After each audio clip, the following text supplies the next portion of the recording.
lè yé a. Àkókò, àkókò, àkókò, àkókò, àkókò ọ̀rọ̀ náà mà ti dé o. Ará ilé èrò ọ̀nà tètè máa bọ̀, wá gbọ́rọ̀ ìyè kó lè yé. Everything called recession will never be your portion in the name of Jesus. Àkókò, àkókò, àkókò ọ̀rọ̀ náà mà ti dé o. Ará ilé èrò Monday, you are a liar. I will pull you down. It shall be well with you. Á dára fún yín. Àkókò, Àkókò, àkókò, àkókò ọ̀rọ̀ náà mà ti dé o. Ará ilé. Ọ̀tá fẹ́ paná ògo kò ṣeé pa, olùgbàlà gbé mi sókè lójú wọn. ọ̀rẹ́ mi kí ló dé tó o fọwọ́ lẹ́rán tó o forúkọ tẹ̀pá ìrònú. ṣé kò tó rò ni. bíi ti bò ó. ìwọ náà wò kò síṣẹ́ kò sọ́kọ kò sówó bẹ́ẹ̀ láìsàn jẹ́ ń gbádùn. ṣé kò jù bẹ́ẹ̀ lọ. bẹ́ẹ̀ ni o. ó ṣe kó gbogbo àjàgà tó ń yọ ayé rẹ lẹ́nu wá síbi ìpàdé gbogbo nìṣe. gbogbo kíni. gbogbo nìṣe níbi tí olúwa sínú bàbá wa prophet dr jb kumoluyi ó máa wáyé ní gbogbo ọjọ́ kọkànlélógún sí ọjọ́ kẹtàlélógún lóṣooṣù láago méjì àárọ̀ sí aago 1 ọ̀sán lójoojúmọ́ ní the world bible church 1 ganiu muraina close ajẹ́lógo ketu lagos. fún ìtọ́sọ́nà ẹ pè sórí 0803 629 7770. ó yá nínú ìpàdé gbogbo nìṣe tó ṣù yìí. I am that I am. Èmi ni tí ń jẹ́ èmi ni. The beginning and the end. Ìbẹ̀rẹ̀ àti òpin. Glory be to your name. Ògo fún orúkọ rẹ. For the wonderful grace that you have given unto us. Fún àǹfààní olórí ọ̀fẹ́ tó fún wa. To come and listen to your word. Láti lè tẹ́tí sí ọ̀rọ̀ rẹ. Or to come and eat manna from heaven. Àti láti wá jẹ láti mánà tó ti ọ̀run wá. As we are about to eat that manna. Bí a sì ti fẹ́ bẹ̀rẹ̀ sí ní jẹ mánà náà. We pray that you give forth the spirit of understanding. A gbàdúrà kẹ́ fún wa ní ẹ̀mí òye. Open our spiritual hearing. Ṣí wa létí ti ẹ̀mí. After this message, Lẹ́yìn ọ̀rọ̀ yìí. let us have a cause to glorify your name. Jẹ́ ká ní ìdí láti lè fi ògo fún orúkọ rẹ. Every uninvited spirit Gbogbo ẹ̀mí tí a kò fìwé pè or power, tàbí agbára. hear the word of God. Ẹ gbọ́ ọ̀rọ̀ Olúwa. I band you with the name that above all names, Mo gbé yín dè ní orúkọ tó ju gbogbo orúkọ lọ. and that the name of Jesus of Èyí Nazareth. tí ń ṣe orúkọ Jésù Kristi ti Násárẹ́tì. Let it be so in the name of Jesus. Kí ó rí bẹ́ẹ̀ lórúkọ Jésù. Thank you, Holy Spirit. Ẹ ṣé ẹ̀mí mímọ́. Every spirit of murmuring, Gbogbo ẹ̀mí kíkùn. hear the word of God. Ẹ gbọ́ ọ̀rọ̀ Olúwa. Be bound forever. Ẹ wọnú ìdè títí láé. Thank you, Holy Spirit. Ẹ ṣé ẹ̀mí mímọ́. Let this message revolutionize our life Jẹ́ kí ọ̀rọ̀ individually. yìí kó ṣàtúnṣe ayé oníkálukú wa. Thank you, Holy Spirit. Ẹ ṣé ẹ̀mí mímọ́. For in Jesus' wonderful name, I pray. Ní orúkọ Jésù ìyanu ni mo gbàdúrà. Revising the irreversible. Ṣíṣàyípadà ohun tí kò ṣeé yí padà. Hallelujah. Hallelujah. A man of faith. Ẹni A ìgbàgbọ́. man of faith. Ẹni ìgbàgbọ́. He exhibited that faith Ó fi ìgbàgbọ́ sí in ṣe. an unusual way Ó fi hàn lọ́nà tó yàtọ̀. that attract God. Èyí tó fa ọkàn Ọlọ́run wá. Who is commanding me? Ta ló ń pa mí The láṣẹ? work of my hand Iṣẹ́ ọwọ́ mi. is commanding me. Ó ń pa mí láṣẹ. Okay, Ó dáa there's náà. nothing I can do. Kò sí tí mo lè ṣe báyìí. Because in my words, Nítorí inú ọ̀rọ̀ I've mi, said that mo ti wí pé if you have faith tó o bá ní ìgbàgbọ́ like a mustard seed, bí hóró mustadi, you will speak to the wàá mountain. pàṣẹ fún òkè yìí. You this mountain, Ìwọ òkè, move, ó yá sún, and it will surely move. yóò sì ṣídìí. God quickly remembered his own word. Ọlọ́run kí a mọ́ sá ó rántí ọ̀rọ̀ rẹ̀. You son, Ìwọ oòrùn, stay where you are. ó yá dúró jẹ́ níbi tó wà. Move Òṣùpá over the valley of Ajalon àti ìwọ òṣùpá dúró lé àfonífojì àhíjá lónìí. until I see the end of my enemy. Títí màá fi rẹ́yìn Stay gbogbo there. ọ̀tá mi, ẹ dúró síbẹ̀. And the sun quickly agreed. Bẹ́ẹ̀ ni wàrà sẹ́sà oòrùn gbọ́ràn. The moon Òṣùpá stood still òun náà dúró jẹ́ for a single man fún like ọkùnrin you, kan like ṣoṣo me. bí ìwọ àti èmi. So the sun stood still Oh, and the sì. moon stopped. Oòrùn sì dúró jẹ́. Instanta. òṣùpá sì dúró lọ́gán. Till the nation avenge itself on its enemies. Títí àwọn ènìyàn fi gbẹ̀san lára wọn ọ̀tá wọn. Now, Báyìí. I prophesy to the life of somebody. Mo sàsọtẹ́lẹ̀ sínú ayé ẹnìkan. Every disturbing block Gbogbo ohun tó ń dínà gbòòkú in your ways lójú ọ̀nà rẹ. shall be removed in the name of Jesus. A ó mú kúrò lórúkọ Jésù. The sun stopped in the middle of the sky and delay going down about a full day. Bẹ́ẹ̀ ni oòrùn dúró lé agbede méjì ọ̀run kò sì yára láti wọ̀ ní ìwọ̀n ọjọ́ kan. Full day. Ọjọ́ kan gbáko. There has never been a day like it before or since that day. Bẹ́ẹ̀ ni kò sì sí ọjọ́ tí ó dàbí rẹ̀ ṣáájú tàbí lẹ́yìn rẹ̀ mọ́. For somebody to say it authoritatively, Pé ẹnìkan tó pàṣẹ. stop, Dúró and jẹ́. it stop. You too, you can do that. Ìwọ náà lè ṣe bẹ́ẹ̀. Where is your faith? Bó ni ìgbàgbọ́ rẹ wà? Where is your faith? Ìgbàgbọ́ rẹ dà. Because you don't have faith. Torí pé ò ní ìgbàgbọ́. You don't have faith. Ò ní ìgbàgbọ́. That is why you are running hectare and scatter. Ìdí rèé tó fi sá kíjokíjo. Don't you know we have all these fake prophets all over? Bóyá lo mọ̀ wípé ọ̀pọ̀lọpọ̀ àwọn wòlíì èké ló kún gbòòrò. We have 5 folds of the ministry. A sì ní ìpele 5 iṣẹ́ ìránṣẹ́. But now, Ṣùgbọ́n báyìí everybody gbogbo is a ènìyàn prophet. wòlíì la dà báyìí. Prophet. Wòlíì. Prophet. Wòlíì. What are we looking for? Kí là ń wá? They know that through prophecy, Wọ́n mọ̀ wípé nípasẹ̀ ìsọtẹ́lẹ̀ they can get something from people. wọ́n lè já nǹkan gbà lọ́wọ́ They ènìyàn. can deceive people. Wọ́n lè tán ènìyàn. They can deceive you. Wọ́n lè tán ènìyàn. But if you come to somebody who is a teacher, Ṣùgbọ́n tó tọ́ olùkọ́ni wá. ask, what is your problem? Kí ni ìṣòro rẹ̀? Your problem is minimal. Ìṣòro rẹ̀ ó pọ̀. Let's go into the Bible. Jẹ́ ká lọ ní ọ̀rọ̀ Ọlọ́run papọ̀. Joseph gone through a lot of problems. Joseph náà la wàhálà kọjá. At the end, Lópin ọ̀rọ̀. he triumphed Ó gloriously. forí. If you tell that person like that, Tó o bá sọ fún bẹ́ẹ̀. okay, pray for me, sir. Ẹ wá gbàdúrà fún mi sà. So I prayed for you now. Mo ti gbàdúrà fún ọ báyìí o. The Lord Olúwa will meet you yóò bá ọ pàdé at the point of your need. ní gbùngbùn àìní rẹ. So shall it be. Bẹ́ẹ̀ ni yóò In rí. Jesus' name I pray. Ní orúkọ Jésù ni mo gbàdúrà. Bá a lọ. Sir, read kankan. He will ask you, sir, can't you see anything for me? You don't see anything. Ẹ rí kankan sí mi. Á pò sí lákúrò. That is why everybody ascribe the glory to themselves. Ìdí rèé o tí àwọn èèyàn tó fi ń fògo fúnra wọn lónìí. And that is what we call self-aggrandizement. Èyí la pè ní kéèyàn máa fògo fúnra rẹ̀. Kí ẹ̀ máa gbéra rẹ̀ ga. Self-aggrandizement. Kéèyàn máa gbéra rẹ̀ lárugẹ. But why are you doing all these things? Èé ṣe tí wọ́n fi ń ṣe èyí. If God call you as a teacher, remain as a Bí teacher. Ọlọ́run bá pè ọ́ bí olùkọ́ni, dúró lójú If iṣẹ́ God call yẹn. you as a prophet, remain as a Tó bá prophet. pè ọ́ bí wòlíì, dúró bẹ́ẹ̀. 5 kings and their enemies joined forces against Joshua and Israel. Ọba 5 àti àwọn jagunjagun rẹ̀ ló gbógun ti Joshua àti Israeli. The Lord encouraged and assured Joshua that he should not be afraid because he, God, has given them the hands to overcome the challenges. Ọlọ́run fún Joshua ní ìgboyà, ó sì fún ní okun.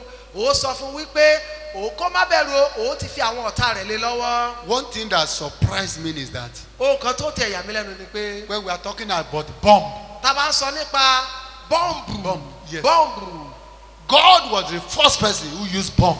Ọlọ́run ló kọ́ lo bọ́ǹbù àrá. The Lord used snowstorm to bomb the enemy of Israel. Ọlọ́run lo bọ́ǹbù ìyìnyín láti rọ̀jò rẹ̀ sórí àwọn ọ̀tá Ísírẹ́lì. So that's verse 8. Ní ẹsẹ̀ ìkẹjọ tí a kà yẹn. Hallelujah. Hallelujah. Because Joshua needs more time to destroy his enemy. Because Joshua needs Joshua more time ó sì nílò àkókò sí láti borí to àwọn ọ̀tá destroy his rẹ̀ enemy. láti borí àwọn ọ̀tá. He commanded the sun and the moon to stand still. òun ló fi pàṣẹ fún ọ̀run àtòṣùpá láti dúró. He still need more time. ó nílò àkókò sí. God used bomb. ọlọ́run wá lo bọ́ǹbù Bomb all his enemies. láti fi bọ́ǹbù àwọn ọ̀tá rẹ̀. I'm going to the last message. ìpele tó gbẹ̀yìn ni mo The fẹ́. conversion of some people about their evil hereditaries ìjẹ́wọ́ àwọn ènìyàn kan nípa ohun tó jogún bá or traits. ohun tó jogún bá nínú ìran wọn. Hallelujah. hallelujah. The story of a woman who had only one child. Her daughter also had only one child. ìtàn obìnrin kan tó yẹ pé ọmọ kan ló bí gbàtọ́mọ ẹ̀ tó fẹ́ bímọ ọmọ kan lòun náà tó ń bí. This one is not in the Bible. eléyìí kì í ṣe bíbélì mo ti mú o. I witnessed it. mo ṣẹlẹ́rìí rẹ̀. I witnessed it. mo ṣẹlẹ́rìí rẹ̀. The woman obìnrin náà had only a child. ọmọ kan ṣoṣo ló bí. Her daughter, ọmọbìnrin tó bí yẹn when she married, nígbà tó ṣègbéyàwó had only one. òun náà ọmọbìnrin kan ṣoṣo ló bí. It has become hereditary. ó wá ti di àjogúnbá.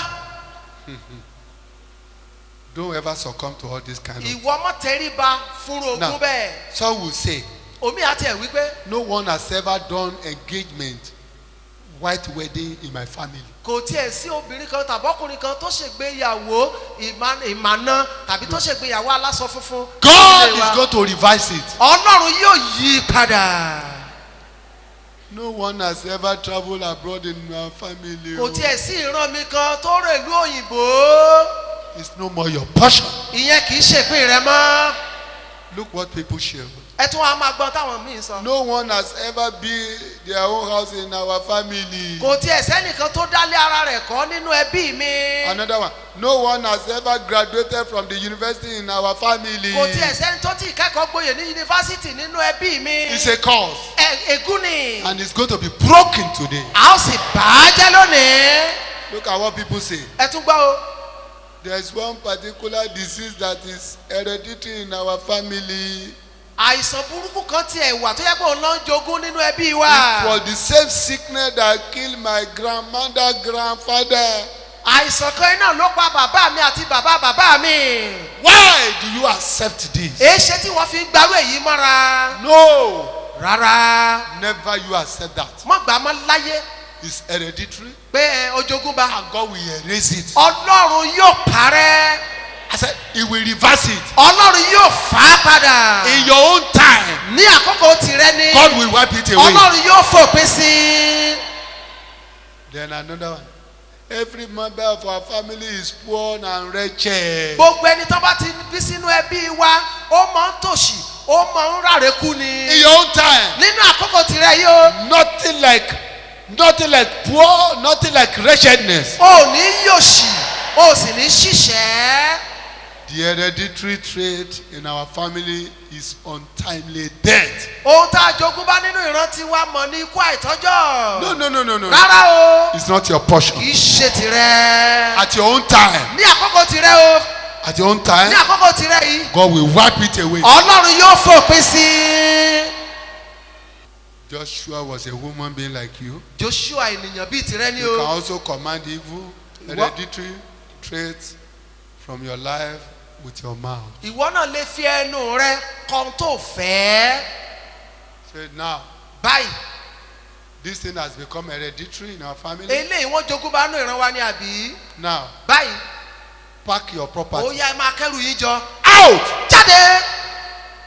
Sickness, àìsàn kidney sickness àìsàn kíndìnrín.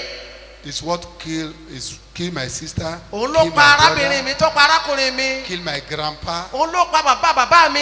And see my stomach now. ẹ̀yin náà It's tún wo become- inú mi náà. No. rárá o. No, rárá o. that one is not your portion. ìyẹn kì í ṣe ìpín tirẹ̀ o. I stand as a man of God. mo dúró bí ènìyàn ọlọ́run. Every sickness that has become hereditary gbogbo àìsàn tó ti di àjogúnbá in your family, nínú ẹbí rẹ. I wipe it away in the name of Jesus. mo parẹ́ kúrò lórúkọ jésù. Yeah. God will break all the yokes Ọlọ́run yóò bá gbogbo àjàgà náà and jẹ́. reverse irreversible A sì mú ohun tó rò pé kò lè ṣeé ṣe in wá your sí life ìmúṣẹ. and in your family. Nínú ayé rẹ àti nínú ẹbí rẹ. How to move God into action in your life. Bó o ló ṣe lẹ́wà lè mú kí Ọlọ́run kó gbaṣẹ́ ṣe lórí ọ̀rọ̀ rẹ. Number one, Àkọ́kọ́, you need to give your life to Jesus. o nílò àti fayé rẹ fún Jésù. Give your life to Jesus. Fi ayé rẹ fún Jésù. I told you, Mo ti wí fún ọ. I was converted through Prophet T.O. Badari. A gbà mí là nípasẹ̀ iṣẹ́ ìránṣẹ́ bàbá Bádàrè. I was at the back of the revival like this, Ẹ̀yìn agbo ìsọjí ni mo wà. smoking my Indian hemp. Tí mo ń mu igbó mi jẹ́jẹ́. The man was talking. Ọkùnrin náà ń wàásù. I was looking at him. Mo ń wò ó. I was looking at him Mo ń wò ó. gently Mo kàn ń wò ó jẹ́jẹ́ tèmi. with all girlfriends. Pẹ̀lú around him. gbogbo àwọn obìnrin abánidẹ́ṣẹ̀ tán yí mi ká. I thought I'm enjoying life. Ṣé ni mo rò pé mò ń gbádùn ayé? Don't even know that I'm ruining my life. Ṣé ni mi ò mọ̀ pé mò ń bá ayé ara mi jẹ́ ni? It was a serious time. Oh. Ìgbà tó burú jáì ni. There is a sham bed. I have sham bed. Mo ní ìfúnpá kan nígbà náà. And I put it here. Tí n bá ti fi sí apá. If you throw me up, Tó o bá jù mí sókè. my back can never touch the Bí ground. ológbò ẹ̀yìn mi ò ní jẹ́ kanlẹ̀. Because we use the skin of a A cat. cat. A lo awọ ológbò ṣe ni. And they gave it to me. Wọ́n sì fún mi. I used to cause trouble anywhere. Mo mọ dá wàhálà lẹ̀ kiri ni. They taught me how to box. Wọ́n kọ́ mi bí a ti I'm a ka boxer. ẹ̀sẹ́. So this one is now making me to Èyí do ló wọ́n whatever gùn I mí like. gànràngànràn. Hallelujah. Hallelujah. When I got there, Nígbà tí mo débẹ̀. that's Adeniji Adele. Ní àdúgbò Adéníjì Àdèlé. How that a man is holding a crusade. And so, who Mo is gbọ́ that? pé ọkùnrin kan tiẹ̀ sì Let's sọjí. go. We all went. We were Gbogbo wa about la 10. kóra wa lọ bíi mẹ́wàá. We were at the back of the revival A wà lẹ́yìn agbo ìsọjí. looking at the man. Àwọn ọkùnrin náà. But the man cannot see now. Àwọn ọkùnrin ò lè ríran kẹ. How can he open another man? Bó ni ó ti wá máa lajú ẹlòmíì. That is what we are discussing. Ohun tá a tàn ń sọ láàrin ara wa nìyẹn. It has become a controversial matter between us. A wá di àríyànjiyàn láàrin wa. But when Baba was speaking Nígbà tí bàbá sọ̀rọ̀ jáde with authority, pẹ̀lú àṣẹ. he said, Ó wí pé if you want to give your life to Jesus, tó o bá fẹ́ fi ayé rẹ fún Come. Jésù jáde wá. something just pushed me at the back. Lójijì ní kankan tì mí gbọ̀ngbọ̀n látẹ̀yìn. The other said, what happened to you? Àwọn tó kù I wá said, ń bi I mí don't pé know. kí ló ń ṣẹlẹ̀. Mo ní kò yé mi. Don't go. Mọ̀ ń lọ jàre. Don't go. Mọ̀ ń lọ. Something is pushing me. Nǹkan kan mọ̀ ń tì mí lọ wájú yìí. As I was going, Bí mo ti ń tọ́ gàgà lọ. I don't know, it's like a lame man Bí ìgbà tí ayarọ ń tiraka that àti is rìn. trying to walk. Tó ń tiraka àti Until rìn. I got to the point. Àfìgbà tí where mo Baba déwájú was. bàbá. Confess your sin, and I confess everything. Jẹ́wọ́ ẹ̀ṣẹ̀ rẹ, mo sì jẹ́wọ́ gbogbo rẹ̀. Marijuana is in my pocket. Igbó sì wà lápò mi o. I don't know how I managed to drop everything. Mi ò mọ bí mo ti dá gbogbo The igbó yìí shambet sílẹ̀. is there. Àti ìfúnpá ọwọ́ mi. I don't know how I managed to remove it. Mi ò mọ bí mo ti yọ ìfúnpá sílẹ̀. When all my friends saw me, Nígbà tí gbogbo àwọn ọ̀rẹ́ mi rí mi, they said, are you mad? wọ́n ní sórí rẹ̀ ò ti yí ṣá. Because anytime Torí they nígbà come to me tó bá to tọ̀ come mí and wá visit me, láti bẹ̀ mí wò, I will start reading Bible. màá máa ka Bíbélì ni. I now have interest. Mo wá bẹ̀rẹ̀ sí ní inú dídùn. If I'm reading, Tí bá ń ka Bíbélì, it's like I'm eating yam, á dàbí ìgbà tí mò ń like jẹ I'm eating iṣu, pounded yam. tí mò ń jẹ iyán. If I put it down, Tí bá ti gbé lẹ̀ tán, the spirit will go back. ẹ̀mí yẹn á kọ́ sí mi padà sínú rẹ̀. As I swimming in the word of Mo God. bẹ̀rẹ̀ sí lúwẹ̀ẹ́ nínú ọ̀rọ̀ Swimming. Ọlọ́run. Mò ń lúwẹ̀ẹ́. This thing is too sweet. Ilé má dùn jọjọ. Don't forget, Má gbàgbé o, don't forget. má gbàgbé. Initially, Ní ìbẹ̀rẹ̀, we use Bible ìwé Bíbélì yìí náà la máa ń ya. to smoke in their hand. Tá a fi ń mu gbó tẹ́lẹ̀. If you use ordinary paper like this, Tó bá lo pépà lásán bí èyí, you roll it, tó fún, put it on fire tó or kógbó sí, light. tó kógbó sí, tó ṣáná sí. Akànjó tuẹ́.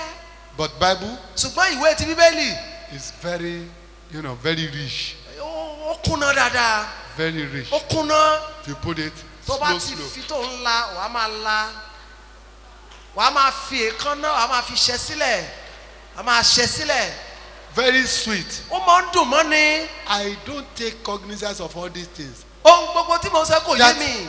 the Bible that I'm using to smoke in their help. ìpè bíbélì tí mò ń God fi is gbogbo yìí. storing something. àṣẹ ẹ̀ níṣe lọ́lọ́run Storing gbé nǹkan kan sínú ayé mi. Julius, Julius begin to do ó it. mọ nǹkan kan máa mú You are so. storing my word. ọ̀rọ̀ mi ló ń gbénu rẹ bó bá You are mọ̀. storing my word. ọ̀rọ̀ mi ló ń wọnú rẹ bó bá I'm going mọ̀. to turn your life around. màá yí ayé rẹ padà. He did it. ó sì ṣe bẹ́ẹ̀. That is the why the word is coming out. ìdí rèé tí mo fi sọ̀rọ̀ náà jáde. Everything that I consumed, ohun gbogbo tí mo ti gbé mì. I started pouring out. mo bẹ̀rẹ̀ sí í sọ wọ́n jáde. What a wonderful God. irú ọlọ́run ìyanu wo ni èyí. What a wonderful God. irú ọlọ́run ìyanu wo ni èyí. Accept him today. gbà á lólúwa lónìí. Come and take irreversible decision kó wá gbé ìgbésẹ̀ láì wẹ̀yìn wò. like myself. bí mo ti ṣe. Number 2, obey God's commandment totally. gbọ́ràn sí àṣẹ ọlọ́run pátápátá. Number 3, Ìkẹta. use the word of God to revise the irreversible. wá máa lo ọ̀rọ̀ ọlọ́run láti máa ṣàyípadà ohun tí ò ṣe é yípadà. The word of God ọ̀rọ̀ ọlọ́run is to sanitize your dirty heart ó wà láti fọ ọkàn rẹ mọ́ and make it clean. kó sì mọ́. You can use thanksgiving to revise your irreversible. ìwọ náà lè lo ọpẹ́ rẹ láti ṣàyípadà ohun tá a rò pé kò lè yípadà. Lord, I thank you. olúwa mo dúpẹ́ lọ́wọ́ rẹ. Then Jesus used thanks ọlọ́run Give. jésù lo ọpẹ́. to raise the death of Lazarus. jésù lo ọ̀rọ̀ ọpẹ́ láti jí òkú lásárù dìde. You too, don't be ingrate. ìwọ náà má jẹ́ abáramọ̀rẹ́ jẹ́. 5. ìkarùn-ún. Your faith is necessary to revise the irreversible. ìgbàgbọ́ rẹ ṣe pàtàkì ó ṣe kókó tó o bá fẹ́ ṣàyípadà ohun tí ò ṣe yípadà. Jesus himself exhibited what we call unmovable and unshakable faith. jésù fúnra rẹ̀ ó mú ìgbàgbọ́ tí ò yẹsẹ̀ tí ò wáráró ó mú wá sójú ṣe. And things happen. bẹ́ẹ̀ ni àwọn kankan sì ń ṣẹlẹ̀. Finally, lópin ọ̀rọ̀ you yìí need to cry unto God in prayer. o nílò láti wá kígbe sí ọlọ́run nínú àdúrà. Your fervent prayer. àdúrà rẹ tó mú yányán. Fervent prayer. àdúrà rẹ tó gbóná. To reverse irreversible. láti lè ṣàyípadà ohun tí ò ṣe é yípadà. And you see what will happen. in wàá your sì life. rí ohun tí ó ṣẹlẹ̀. Things are happening in the world today. nǹkan kan láyé o. Things are happening. nǹkan kan láyé. You can use aggressive evangelism to reverse your irreversible. bẹ́ẹ̀ ni o lè lo ìjèrè ọkàn tó gbóná láti ṣàyípadà ohun tí ò ṣe é yípadà. Through evangelism, nípa ìjèrè I ọkàn. was able to gain employment. òun ni a fi gbà mí sí ibi iṣẹ́ kan nígbà I kan. was inside a bus mo wà nínú ọkọ̀. preaching the word of God. mo ń wàásù ìrere ọ̀rọ̀ I was ọlọ́run. jobless for 5 years. mi ò níṣẹ́ lọ́wọ́ fọ́dún márùn-ún. I have money. I have no money to clothe myself. mi ò lówó láti dáṣọ rọra mi. Talk less of feeding my children. débi tá a sọ pé mo bọ́ àwọn ọmọ. But they have taught us ṣùgbọ́n wọ́n ti kọ́ wa tẹ́lẹ̀. about evangelism. nípa iṣẹ́ ìjèrè That ọkàn. is very, very important. wípé ó ṣe kókó. And I from Ketu to Lagos. mo bá wọ ọkọ̀ láti Started Kétu sí preaching. Èkó. mo bẹ̀rẹ̀ sí wàásù. Preaching the word of God. ọ̀rọ̀ ọlọ́run. A man came ọkùnrin kan wá and said, tọ̀ mí wá. are you a pastor? ó ní ṣé olùṣàgùtàn I'm ni. not a pastor. mo ní rárá. I'm one of the choir members. ọ̀kan lára akọrin ni mo So jẹ́. which church? ìjọ wo. I said, Ikosi Road, mo ní ìjọ yẹn wà ní Ìkòsí road. CAC. CAC Ìkòsí road. He said, but where is your credentials? ó ní àwọn ìwé ẹ̀rí rẹ̀ dà. I said, I have it. mo ní wọn. It's okay, take this card. ó yá gba káàdì. Come and see me. wá rí mi. And I went to Ikeja mo sì lọ Ìkẹjà. with my credentials. pẹ̀lú àwọn ìwé ẹ̀rí mi. I have diploma in salesmanship. mo ní dípúlọ́mà nínú ìtajà. Before I finally travel out of this country, kó tó di pé mo rìnrìn àjò kúrò nílùú yìí. just for me to be well educated. láti lè kàwé kúnwé. I went there. mo lọ síbẹ̀. The man saw me. ọkùnrin náà rí mi. He said, this man ó lọ́kùnrin yìí is a Christian. kìrìsìtẹ́nì ni. Employ him. ẹ gbà á sí iṣẹ́. Finish. ó tán. I've never written any mi ò kọ̀wé application. pé mò ń wáṣẹ́. They said, when you are coming tomorrow, wọ́n tó bá bọ̀ lọ́la. come along with your application. wá mú ìwé mò ń wáṣẹ́ And wá. I started there. mo sì bẹ̀rẹ̀ iṣẹ́. And I was given a car. a sì fún mi ní ọkọ̀ ayọ́kẹ́lẹ́. I was given a driver. a fún mi ní dẹ́rẹ́bà. See what evangelism did. ẹ wo iṣẹ́ ìjèrè ọkàn tó fà He fún mi. revised the irreversible.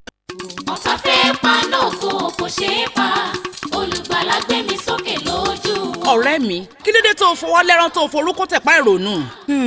ṣé kò tó rò ni. bíi ti bò ó. ìwọ náà wò kò síṣẹ́ kò sọ́kọ kò sówó bẹ́ẹ̀ láìsàn jẹ́ ń gbádùn. ṣé kò jù bẹ́ẹ̀ lọ. bẹ́ẹ̀ ni o. ó ṣe kó gbogbo àjàgà tó ń yọ ayé rẹ lẹ́nu wá síbi ìpàdé gbogbo nìṣe. gbogbo kíni. gbogbo nìṣe níbi tí olúwa sínú bàbá wa prophet dr jb kumoluyi ó máa wáyé ní gbogbo ọjọ́ kọkànlélógún sí ọjọ́ kẹtàlélógún lóṣooṣù láago 2 àárọ̀ sí aago 1 ọ̀sán lójoojúmọ́ ní the world bible church 1 ganiu muraina close ajelogo ketu lagos. fún ìtọ́sọ́nà ẹ pè sórí 0803-629-7770. ó yá nínú ìpàdé gbogbo nìṣe tó ṣe yìí.